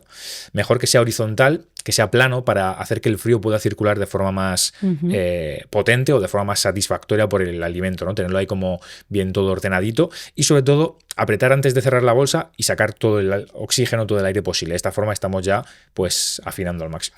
Y hay una forma también, igual que la nevera, de ordenar el congelador. Aquí no hay tanta, ¿ves? No somos tan remilgados. Aquí en general casi todos los estantes tienen el mismo rango de temperatura. Una congelación son unos menos 18 grados y sí que ahí obedece más al gusto de cada uno. Así que no habría problema. Tengo todavía un par de dudas más. Y las que se me ocurren después cuando me vaya. Creo que te voy a tener que estar mensajeando, ¿eh? Sin problema. Porque van saliendo cuestiones. Las latas de refresco, ¿las limpiamos antes de beber en ellas? Buenas. Voy a interrumpir el episodio para decirte una cosita. Espero que sea importante. Hombre, es muy importante, que es que cada vez nos quedan menos entradas. ¿Entrada? ¿Del evento? ¡Evento! ¡Evento presencial! ¡El evento! ¡Que nos vamos de evento! ¡Que nos vamos! Evento de Tiene Sentido Podcast. Es el primer episodio en vivo que vamos a grabar, 29 de marzo en Málaga. Quiero verte, quiero sentirte, quiero estar contigo en una sala. 29 de marzo en Málaga. ¿Cuántas entradas quedan? No lo voy a decir. Mejor corre y compra una porque eso te asegura que puedes venir. Tienes toda la información en el enlace en la descripción, así que... Un evento, tiene sentido. Este es un tema ahí que también roza con los trastornos, porque hay gente que se obsesiona mucho con esto, mucho. Deberíamos hacerlo porque la mayor parte de establecimientos, cuando almacenan este tipo de productos, lo hacen al aire libre, ¿no? Una lata no necesita frío como tal. Entonces, de hecho, en algunas zonas y a veces han surgido problemas porque, bueno, puede haber plagas, puede haber ratas, roedores en los almacenes, no es algo tan loco, y si pasa una rata por encima de un refresco, pues todo su pis, su suciedad. Las ratas, creo que todo el mundo sabe que no son el animal más limpio del mundo, ¿no? Eso se ha estudiado bastante. Es verdad que aquí en España es raro que pase, pero siempre según la zona que te vayas, oye, tú no sabes cómo están conservando esa lata. Entonces, no está de más pasarle ahí un poquito... bueno, hay gente que le pasa una servilleta. Con una servilleta no vas a estar matando bacterias, pero sí que puedes estar quitando el polvo, la suciedad visible. Entonces, lo que solemos extrapolar de aquí que es, pues oye, intenta servir el contenido de la lata en el vaso mejor antes que beber directamente a morro de la lata, como se dice por mi tierra. Antes decía, ¿no? Cuando estos trastornos, yo sí que he visto en restaurantes gente limpiando los vasos, gente limpiando los cubiertos. Es que, como todo se puede llevar al extremo, claro. ¿Seguridad o trastorno? Bueno, si estamos ahí limpiando todo eso, yo ahí creo que es más un problema ya mental grave, bueno. O sea, un trastorno. Yo, por ejemplo, para que te hagas una idea, ¿cuáles son mis cosas? Cuando voy a un restaurante o un sitio, sí que cuando voy al aseo, yo no puedo tocar el pomo de la puerta, por motivos obvios, porque claro, prefiero vivir, ¿no? Prefiero que no me pase nada. No, yo cojo, por ejemplo, voy a hacer mis cositas. Cuando me lavo las manos con agua y con jabón, yo cojo una servilleta o un papel de lavarme las manos y abro el pomo y tal. Pero eso yo creo que es sentido común. ¿Tú eso cómo lo ves a nivel de trastorno? No lo suelo ver a la gente. Si eso vale como respuesta piensa para algo, diagnosticarte. Piensa algo, y esto creo que iba a decir está científicamente probado, tampoco voy a insultar a la ciencia. El baño de los tíos, de los hombres, suele estar mucho más asqueroso que el de las mujeres. Eso creo que es algo bastante... ¿no? Yo te puedo decir como ¿Sí? chica que los baños de las chicas están sucios. Ostras, me sorprende. Mucho. Pero pasa mucho que cuando tú vas, yo me lavo siempre con agua y con jabón. Y en la mayor parte de sitios de, bueno, si no te vas a un sitio de mucha tal, el típico bar y eso, tiene jabón en el aseo de las chicas, pero en el de los chicos no. Y yo a veces tengo que, incluso digo, espero de aquí que no tenga ningún problema. Si hay alguien no entro, pero hago así y tal, oye, tal, y cojo, entro al de las chicas o pido permiso, oye, ¿me puedo coger un poco de jabón? Y ya me vuelvo a mi sitio y me lavo las manos. Porque a veces me pasa muy a menudo que en el aseo de los chicos no hay, porque ¿y por qué no hay? Porque no se usa. Porque la mayor parte de los tíos van a mear, van a hacer sus cositas y luego no se lavan las manos con agua y con jabón. Como mucho, el chorro de agua testimonial si hay otro al lado y si no, no lo hacen. Porque yo estoy ahí, yo lo veo, yo lo percibo. Y bueno, aparte de eso... Sí que hay como ciertas cosas, pero esto es extra o ajeno a estar comiendo en la mesa. Yo no cojo y limpio los cubiertos. Yo digo, vale, pues esto ya asumo que... Si voy a un sitio a comer ya sé lo que hay. Ese cubierto lo usa alguien, tengo que asumirlo. Las latas de refresco de cerveza que hablábamos antes, cuando están abultadas, cuando se han hinchado, ¿eso representa síntomas para deshacernos de ella.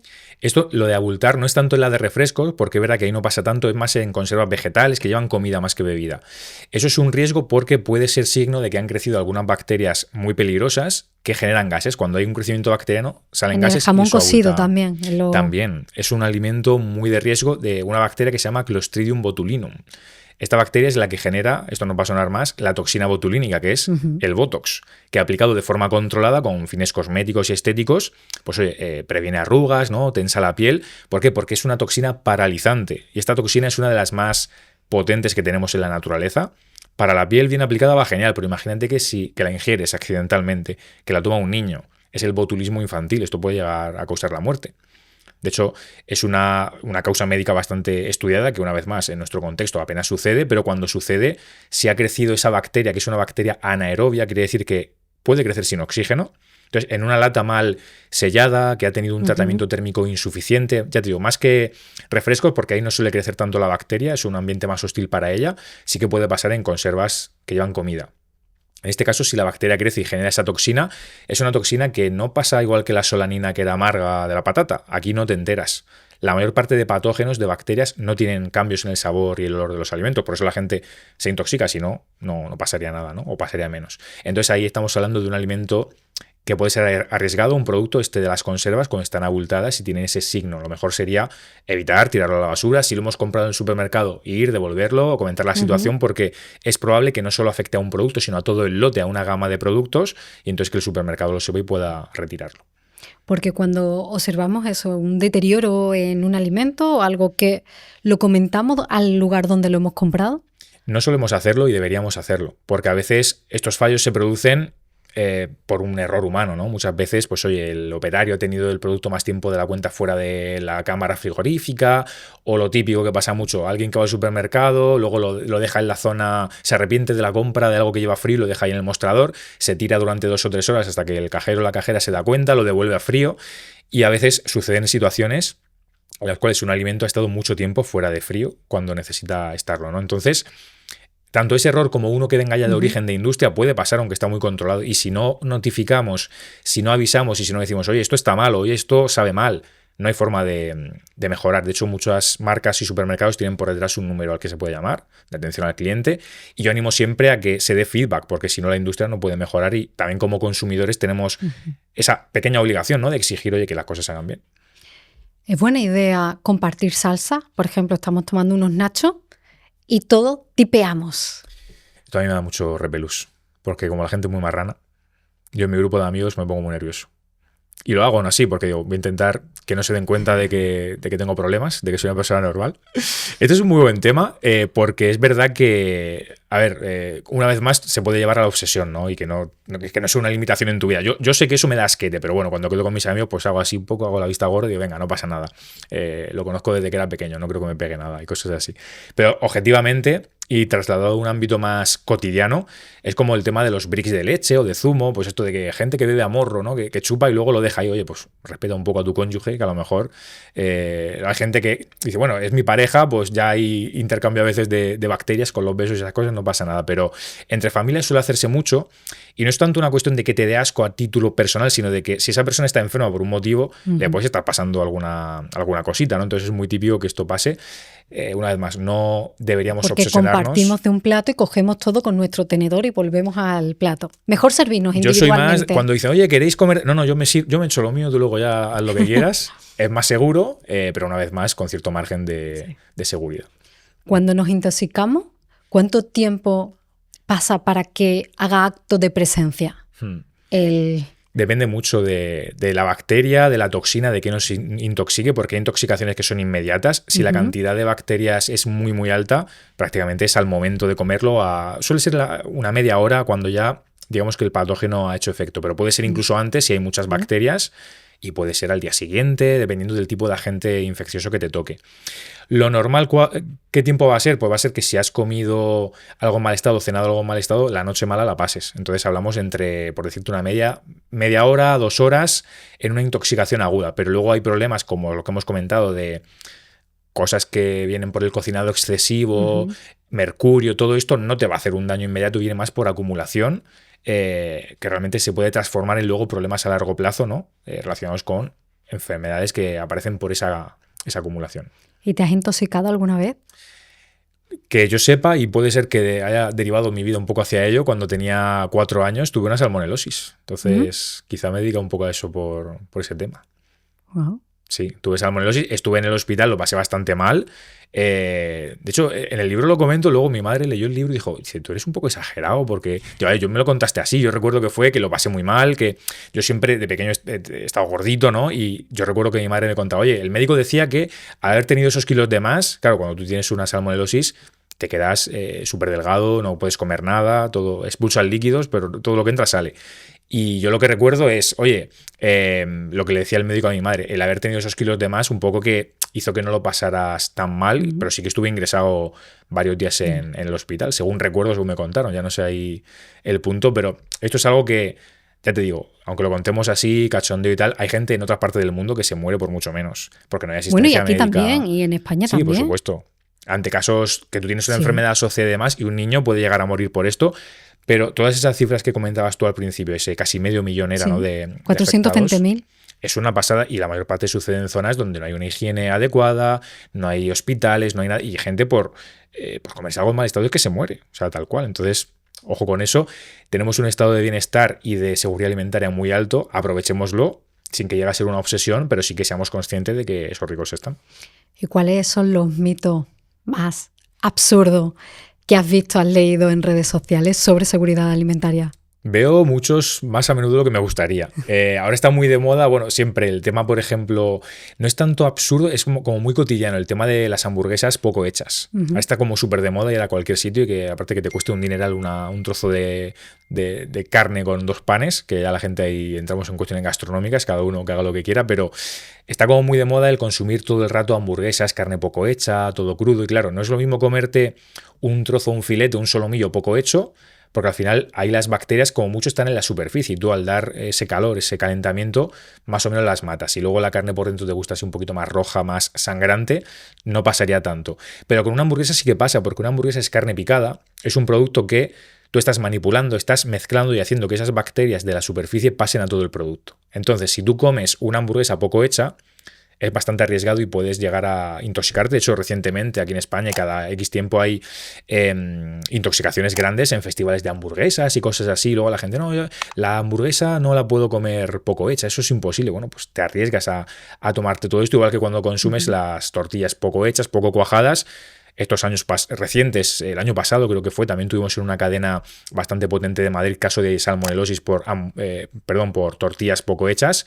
Y es algo muy recurrente que, una vez más, hace mucho ruido en hostelería porque aplica mucha gente, pero esto en tu casa te puede pasar igual. Así que, más que cosas absurdas, bueno, el tema de las hamburguesas, luego gente que come carne podrida, pero eso ya es que no me merece la pena ni comentarlo.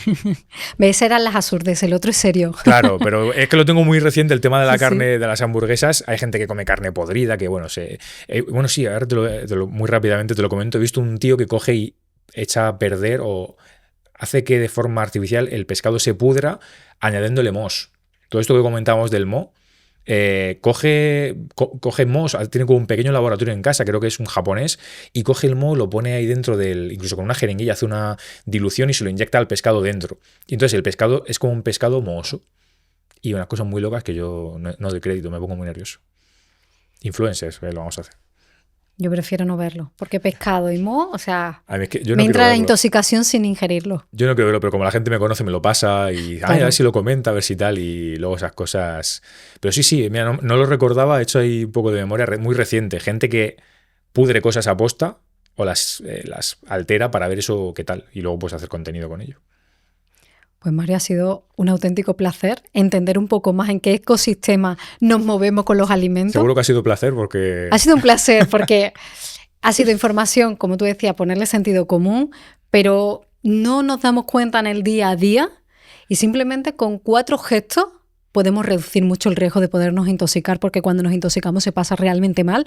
Yo, o sea, súper atenta he estado porque yo escucho la palabra gastroenteritis solo y ya me pongo mala, así que prefiero tener la información y son como cosas básicas, algunas trucos, algunas de sentido común, pero no nos hemos parado a pensarlas, así que te agradezco muchísimo que hayas venido hasta aquí a comentarlo, a contarlo con ese sentido del humor, sin frivolizar la seriedad del asunto, pero tampoco sin dramatizar y alarmarnos más de la cuenta. Así que gracias por poner ese punto de sensatez sobre nuestra seguridad. Nada, un placer. Te lo comentaba antes que escucho bastante el podcast, os conocía y cuando recibí la invitación fue todo un placer, ¿no? Y sobre todo que deis espacio a estas cosillas, porque es como algo muy que a veces puede parecer poco importante o que no tiene cabida o no es tan importante como otros temas de salud, pero es lo que tú decías, es algo cotidiano que simplemente con 4 cositas pues podemos controlar y mejorar, así que todo un placer. Yo no vuelvo a lavar el pollo, te lo prometo. Bien, ahí hemos conseguido algo. Gracias. Un placer, gracias.